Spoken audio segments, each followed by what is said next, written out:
Olá, pessoal, tudo bem? Sejam bem-vindos a mais um programa Falando de Vale Tudo, aqui no canal Reality Novelas. E hoje, segunda-feira, 25 de agosto, e eu com saudade de vocês, não poderia deixar de passar por aqui para desejar uma excelente semana para todos nós, né? E também para falarmos sobre os últimos acontecimentos na novela Vale Tudo. Novela Vale Tudo que, como prometido, né, na semana passada, daria aí uma incrementada, teria fortes acontecimentos e de fato houve, né? O Ivan foi preso, toda aquela saga da Raquel para tentar livrá-lo da prisão, né? Tirá-lo da prisão. Teve também Dona Maria de Fátima sendo descoberta por Afonso, teve Raquel sendo surpreendida com a visita de Odete Roitman a Paladar, dizendo que ela iria ter que fechar a empresa, que estaria tudo encerrado na Paladar, Raquel sendo ali negativamente surpreendida pelo Odete Roitman através da traição e da covardia de Celina, né? Então hoje a gente tem muita coisa para comentar, para falar sobre esses últimos acontecimentos. Logicamente que no meu ponto de vista, eu vou dizer aqui o que eu achei, tá? No meu ponto de vista, deu uma melhorada? Deu. Chegou aonde onde eu esperava que chegasse, né? Onde estava a minha expectativa? Não, mas eu vou dizer o porquê. Logicamente que essa vai ser a minha opinião, mas eu quero saber a sua opinião, porque afinal de contas, aqui no Reality Novelas, a sua opinião é sempre muitíssimo importante. Então, não esqueça, se você ainda não está inscrito aqui no canal, eu te convido a se inscrever no canal, ativar as notificações, porque eu estou sempre por aqui te trazendo muitas novidades sobre o que irá rolar na telinha da TV, sobre o que anda rolando, tecendo comentários, críticas, fazendo aqui suposições junto com vocês, porque afinal de contas, mais do que um canal, nós somos uma grande comunidade de noveleiros, né? E por isso mesmo que eu te convido também a deixar registrado logo aqui abaixo desse vídeo, na seção de comentários, a sua opinião sobre tudo que a gente vai discutir aqui, tá certo? Eu espero saber direitinho aquilo que você tá pensando. E não esquece, tá? Se possível, deixa o seu like, o seu hype aqui nessa publicação. E se quiser apoiar o canal, participe com o seu super like, com o seu valeu demais, tá certo, pessoal? Eu já agradeço antecipadamente. Então vamos lá, vamos começar aqui a falar de Vale Tudo sobre os últimos acontecimentos. Bom, gente, ruim, novela não tá, né? Isso eu venho falando já há muitos vídeos. Quem acompanha aqui o canal sabe que já vários vídeos que eu falo que a novela não tá ruim, não tá.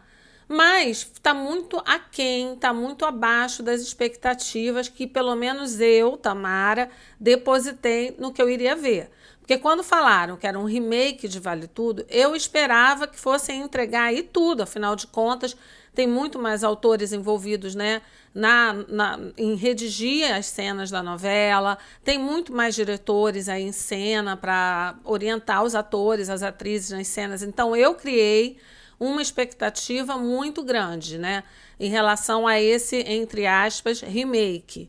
Mas quando foi passando o tempo, tá? Quando eu fui vendo ali que não era bem o que eu estava esperando, a decepção foi aí desabrochando, tá? Foi ficando aí meio murchinha.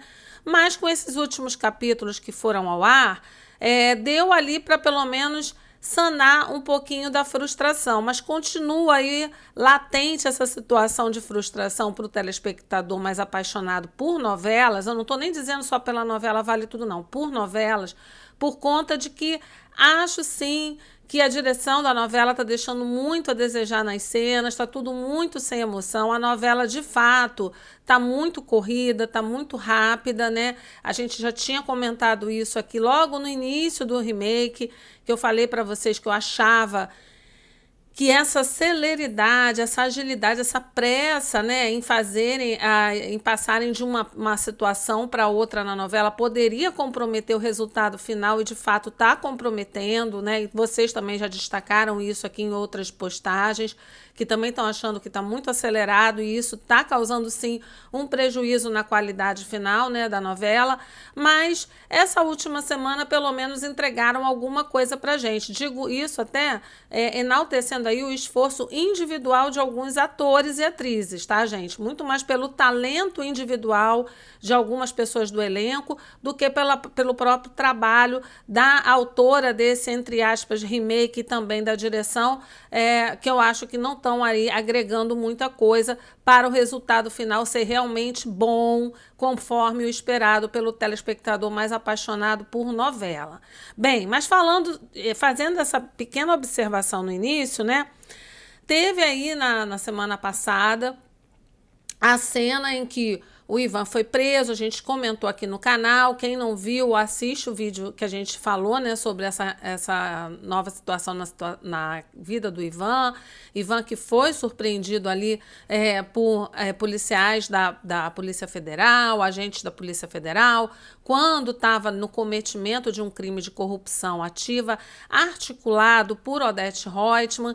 E aí também já antecipamos aqui no canal que o Ivan vai buscar aí dar a volta por cima com o apoio do pai dele, do Bartolomeu, né? Demos até detalhes de como vai ser isso. Daqui a pouco a gente segura esse assunto aí, que vai ter também uma outra situação, uma outra prova sendo colocada aí na vida do Ivan por obra do destino, que a gente vai comentar aqui e a gente vai falar sobre os rumos desse personagem também, do Ivan, tá?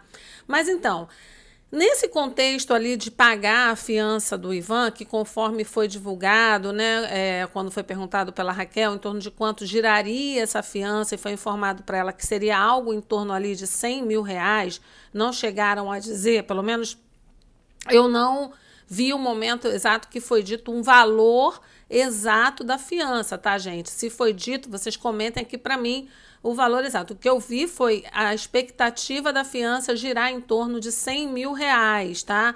E a Raquel indo preocupada, comentando com a Aldeide sobre isso, falou ali que a fiança giraria em torno de R$100 mil, e a Aldeide se prontificando a pagar a fiança do Ivan, emprestar. Ela ainda frisou bem, né? Até no dia que o Ivan foi solto, ela falou, não, contanto que me devolvam esse dinheiro, tá tudo certo. O valor de R$100 mil. Muita gente aqui veio com comentários se opondo às colocações, porque eu falei no outro vídeo que se a Raquel era uma empresária de sucesso, tinha ficado rica, como é que ela não teria esse valor para pagar a fiança do Ivan? Teria que recorrer à Aldeide, que igualmente ficou rica por razões diferentes, né? Casou com um homem muito rico, deixou uma herança boa para ela.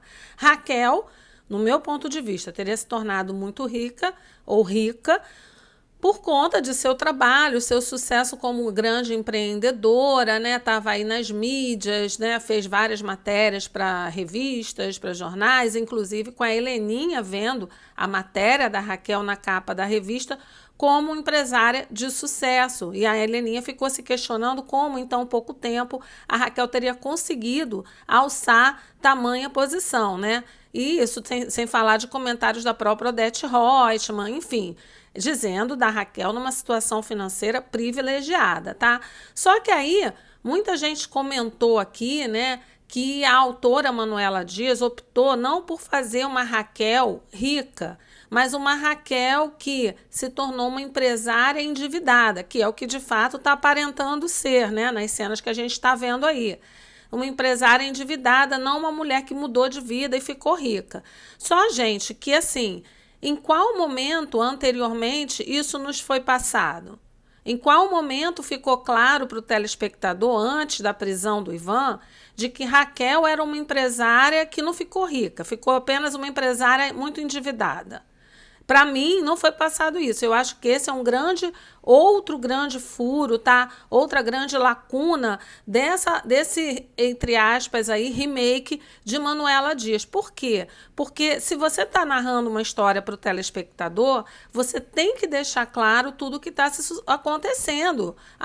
Isso está ocorrendo assim porque é assim, ou porque é assado. Não deixar a critério da suposição que o telespectador vai criar, entendeu?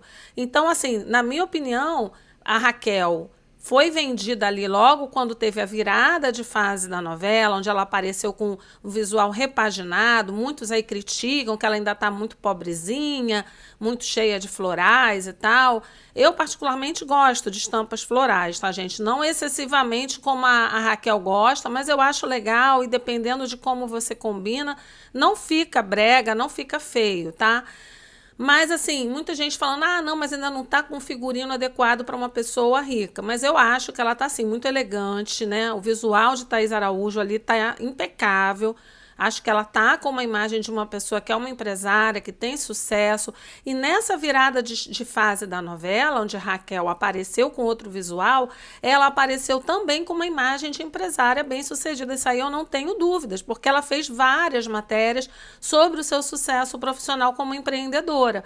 Então, nos custa acreditar que Manuela Dias queria passar para a gente apenas a ideia de uma empresária muito endividada. Se queria, não ficou claro desde o início, tá? Agora que ela abriu o jogo ali, falou que ela tinha dívidas, ela se colocou numa posição completamente diferente depois da prisão do Ivan, aí sim dá para você ali imaginar que seja isso, por conta de tudo que ela está falando. Mas antes, não era isso que parecia. Até porque, embora o cenário externo da Paladar não pareça, de fato, via de regra, com as ruas de Botafogo, tá? Foi dito realmente, né, que a empresa dela, a sede, a Paladar, fica no bairro de Botafogo, zona sul do Rio de Janeiro. Existem ali ruas realmente que tem aquele ar mais pitoresco, mas assim, é bem mais raro do que, por exemplo, onde de fato foi divulgado pela Globo o local onde seriam feitas cenas externas da novela. Dentre esses lugares, você não via outros bairros da Zona Sul, exceto Glória, tá? Por conta da mansão da Celina, seriam feitas externas ali na Glória, Barra da Tijuca, que é a zona oeste do Rio, e Vila Isabel, ali Tijuca, Grajaú, que é a zona norte. Isso foi o que foi divulgado pela própria Globo, quando divulgou os locais onde seriam feitas as externas, tá, da novela Vale Tudo. Não vi nenhum outro bairro de Zona Sul, exceto Glória, e se eu não estou enganada, Laranjeiras, tá, gente? Não tenho certeza de Laranjeiras, não. Vocês podem me dizer aí que vocês também estão sempre por dentro de tudo.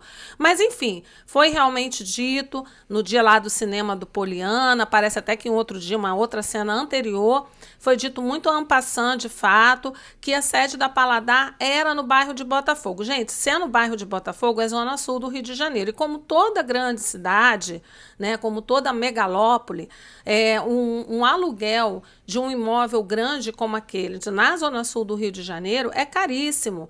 Para uma empresa estar situada ali, é porque, de fato, ela está tendo ali, está prosperando, está tendo sucesso financeiro, sim. Então, difícil, me custa acreditar que a Raquel era apenas uma empresária cheia de dívidas e não tinha tido ali, de fato, a sua ascensão profissional e financeira, né? Não tinha subido na vida. Acho estranho isso, mas, assim, de fato, agora, depois da prisão do Ivan e daquela choradeira toda da Raquel, que não tinha 100 mil reais, algo em torno de 100 mil reais para pagar a fiança dele, de fato, a gente é obrigado a entender que provavelmente a Raquel é uma empresária endividada e não uma empresária de sucesso. Como ela foi figurar em todas as primeiras páginas de várias matérias, de revistas, de mídia e tal, não dá para entender, mas é isso aí que tá aparecendo pra gente. Como tudo nessa novela, é tudo sempre muito controverso e falta muito aquela liga, né? Aquela liga assim, você está fazendo ali a massa, está parecendo que vai dar tudo certo e de repente faltou alguma coisa ali. É tudo que acontece dentro desse, entre aspas, remake de Vale Tudo, né? Bom, continuando, a gente tem que falar aqui, né, sobre também a narrativa que foi feita para a descoberta da traição de Maria de Fátima. Bom, iniciou realmente com uma ação ali do Sardinha, levando para o Afonso as informações que ele tinha coletado sobre o mau caratismo da Maria de Fátima. O Afonso no início nem queria saber, mas depois se interessou e foi sozinho atrás de novas provas da amada, né, da esposa infiel.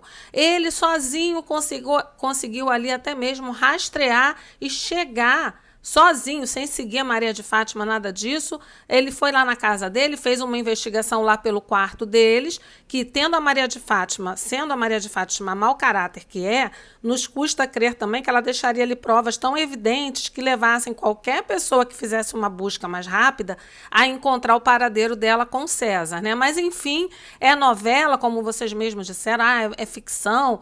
Tem muita gente, não todos aqui do canal, mas tem muita gente que quer defender a novela, né?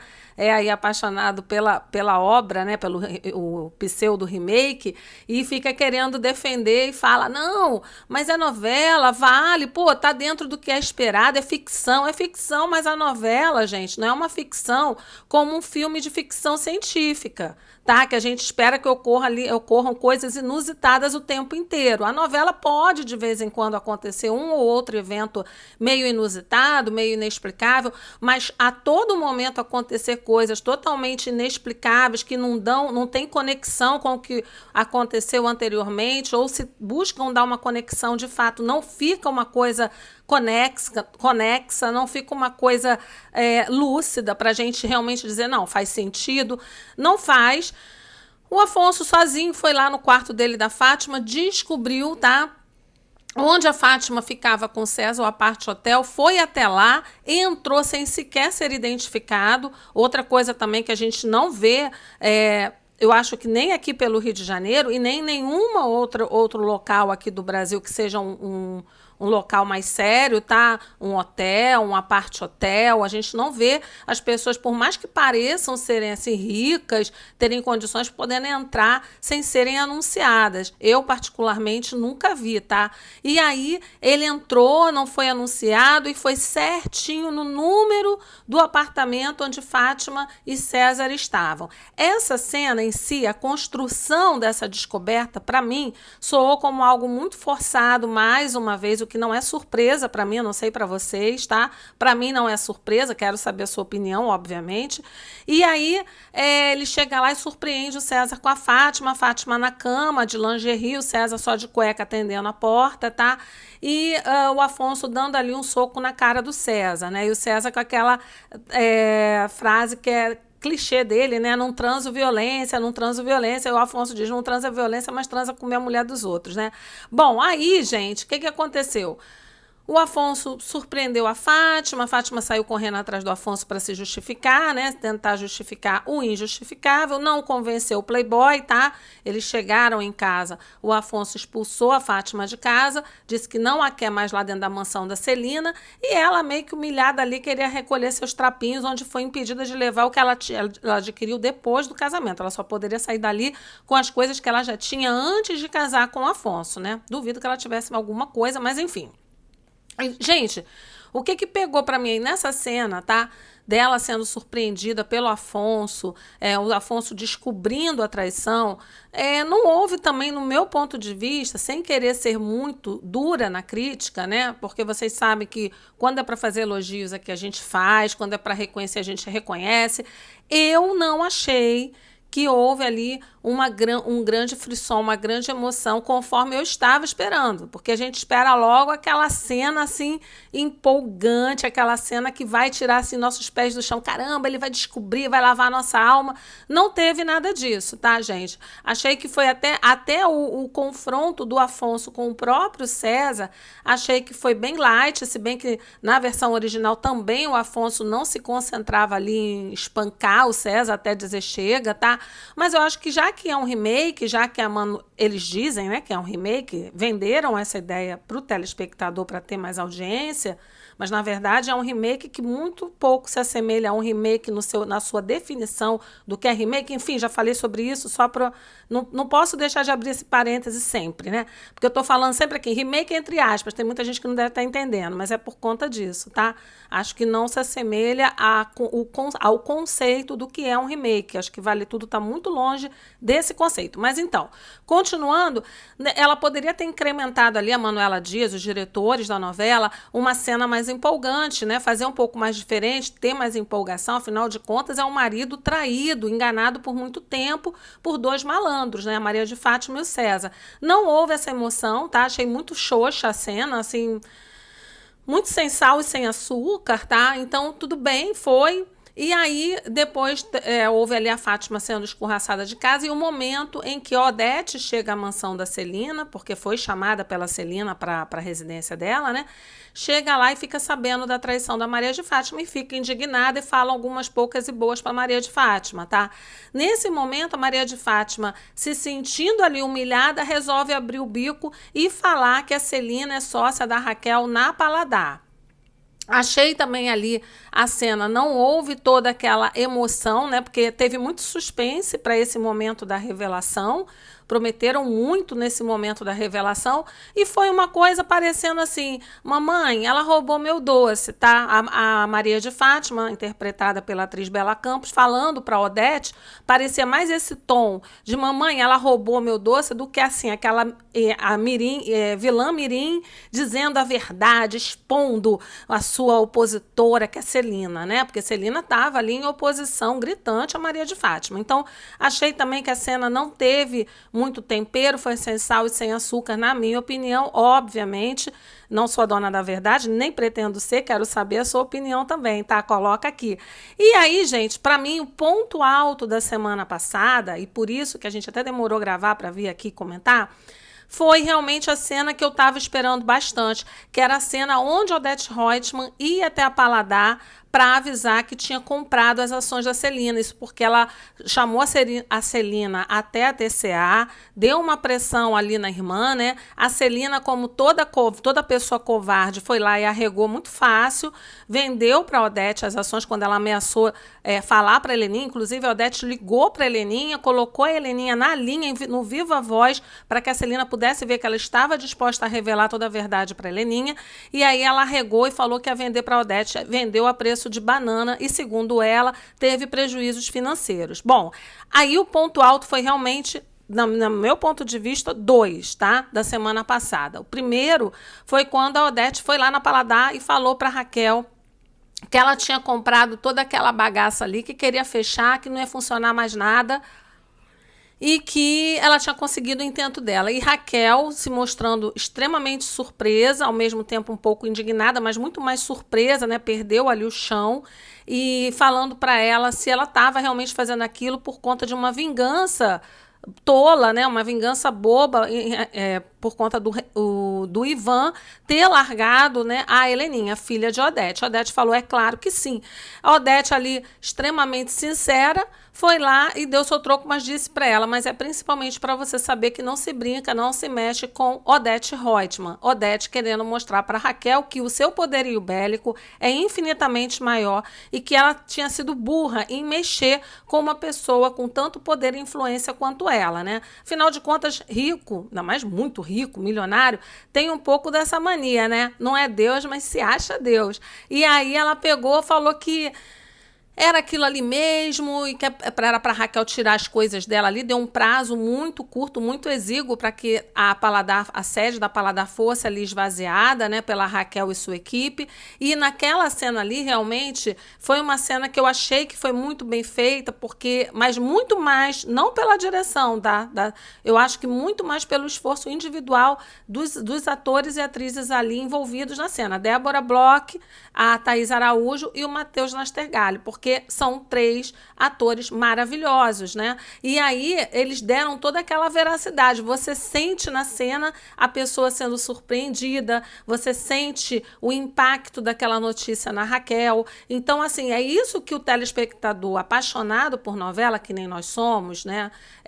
Somos noveleiros raiz, né? Somos raiz. Então, a gente quer sentir isso, essa emoção, meio que se transportar para aquela situação. É a mesma emoção de quando a gente lê um livro muito envolvente e a gente chega até, às vezes, a chorar, dependendo de qual é o teor do livro, se for um drama, né?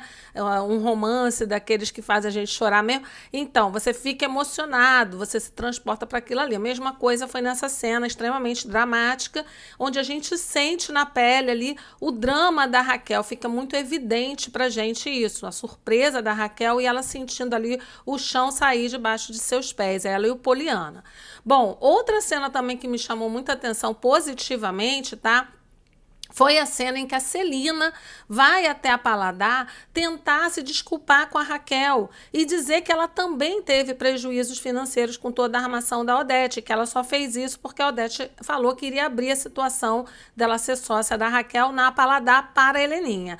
Bom, ali eu achei também que foi um ponto altíssimo da semana passada em Vale Tudo, tá? Quando a Raquel esculacha a Celina, chama a Celina de covarde mesmo, e né? A Celina é uma covarde e a personagem, a atriz consegue trazer isso de forma muito verdadeira para a personagem Celina, né? Dela ser aquela covarde medrosa que se subjuga ali a irmã, e enfim, é uma pessoa que não arca com as consequências de nada, tem medo de tudo, e colocou tudo a perder, não só dela, mas também do Poliana e da Raquel. Ela sabia que a atitude dela implicaria diretamente na vida de mais duas pessoas, ou se não, para não dizer de mais duas pessoas, na vida de todas as pessoas que estão envolvidas na Paladar. Não só os donos, né, os sócios, mas também os funcionários.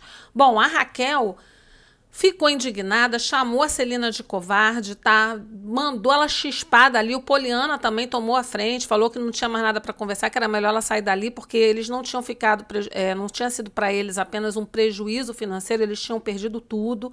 E aí a Celina, quando a Raquel falou que ela era covarde, a Celina pediu mais respeito para a Raquel, e a Raquel devolveu na mesma moeda e falou: se respeite você. Ou seja, achei que foi ali um ponto altíssimo da novela. As atrizes foram fenomenais, tá? A cena foi muito real, né? A gente via toda a indignação da Raquel, a gente parecia que estava ali falando aquilo para Celina, né? Aí vocês vão dizer, achou pouco? Ainda achei um pouquinho, achei que poderia ter sido um pouco mais, mas foi ok, né? Nem tudo precisa terminar em tapas, né, gente? Em baixaria. Achei que no tom que a Raquel falou foi ok, foi legal, e achei que passou muita verdade pra gente. Bom, então esses foram aí os pontos que eu achei altos na semana passada em Vale Tudo, tá? Até o capítulo de sábado passado. Agora vamos ver essa semana, que também ainda promete fortes emoções, lembrando que Ivan saiu da prisão, né? Mas o inquérito continua rolando, as investigações continuam rolando.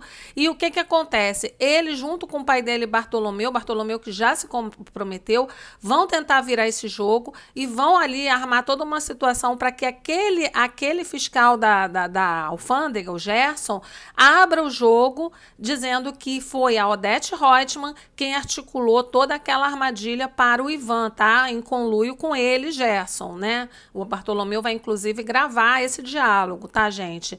Enfim, tem toda uma questão aí que vocês vão falar, mas a questão da prova admitida em direito, no processo, no inquérito, como é que, né, na justiça, principalmente, como é que vai ser, não sei o que. Gente, aí eu vou fazer que nem vocês. É ficção. É ficção. Então, porque a gente sabe que provas obtidas por meios que não são os meios previstos pela lei, né, não são considerados ali meios lícitos, aí elas não podem ser aceitas no processo criminal. Ainda está na fase pré-processual, porque está na fase de inquérito, o Ivan ainda está sendo investigado pela Polícia Federal, e ele vai tentar conseguir essa prova justamente, não é nem para juntar aparentemente, né, não é nem para juntar no inquérito, não. Ele vai tentar buscar a inocência dele através de uma chantagem que ele vai fazer com a Odete Roitman, tá? Ele vai falar sobre essa gravação que foi feita, vai falar sobre a declaração do Gerson admitindo que foi uma artimanha da Odete Roitman e vai ameaçar expor a Odete, tá? Diante de tudo que vai ser descoberto e gravado pelo Bartolomeu nesse diálogo com o tal do fiscal da alfândega, o Gerson, tá? Então, parece que aí ele vai fazer essa chantagem com a Odete, falando para ela dar um jeito de extinguir, de arquivar, de fazer alguma coisa para parar, né, o inquérito que vai estar em tramitação ainda, tá, gente? Isso aí é o que a gente ficou sabendo, obviamente, pela imprensa, porque eu não sou amiga da Manuela Dias. Então é o que a gente faz aí de apanhado, de pesquisas e tal, e traz aqui para vocês um compilado de tudo que a gente pega nos meios de comunicação, obviamente, mais confiáveis, né? E aí, também, dentro dessa perspectiva, o Ivan vai construir uma nova jornada na sua vida profissional, ele que vai abrir uma agência de turismo, agência de viagens, que é o ramo dele, né, que é turismo, com a ajuda do pai do Bartolomeu, ele vai reformar um local, vai botar ali a sede da empresazinha dele e vai vender pacotes turísticos a preços populares, tá? Só que no meio disso, mal ele inaugura a loja dele, lá vai ser colocada à prova novamente a integridade do Ivan, no sentido moral mesmo, né, dele não cair de novo numa armadilha de querer tirar vantagem em tudo. Ele vai ser ali contactado por uma mulher chamada Vilma, que vai ser interpretada pela atriz Letícia Lima, e essa mulher vai propor para ele o seguinte, essa Vilma, que ele faça uma parceria com ela vai, tipo assim, indicar os clientes, passar para ele toda uma carteira de clientes e tal. Ele vai vender os pacotes a preços populares, mas ele não vai poder, ela vai ficar com um lucro ali de 40% do que for vendido, ele fica com o restante, né? E aí ele não vai poder, gente, aí é a pegadinha do negócio, ele não vai poder emitir nota fiscal, e a gente sabe que é outro crime, né? A não emissão de nota fiscal, né? Então, ele vai ter essa proposta logo no início da sua nova vida como empresário dessa agência de turismo. Aí, vamos ver aí como vai ser o desenrolar dessa história, se Ivan, de fato, vai entrar em mais uma arapuca, e essa arapuca não tem nada a ver com a Odete Roitman, é a arapuca do destino mesmo, tá? Ou se ele vai conseguir dizer não e finalmente se vestir a camisa aí da integridade moral que a pessoa deve ter, né? Compromissada com seus próprios valores morais. Bom, gente, essas são as novidades, é o nosso ponto de vista. Já joguei aqui hoje mais um spoilerzinho para vocês do que vem por aí com o Ivan. Então, essas são as novidades. E lógico que eu quero saber a sua opinião sobre tudo que a gente falou aqui. Então, não esquece de registrar aqui seu comentário e deixa seu like, seu hype aqui nessa publicação, tá? A gente volta em breve com mais novidades para vocês sobre Vale Tudo. Pessoal que gosta de Dona de Mim, se prepara, que mais tarde a gente ainda libera vídeo sobre Dona de Mim também aqui no canal. E é isso, a gente segue. Um beijo e até mais. Excelente semana para vocês, tá? Um beijo, até mais, gente. Tchau!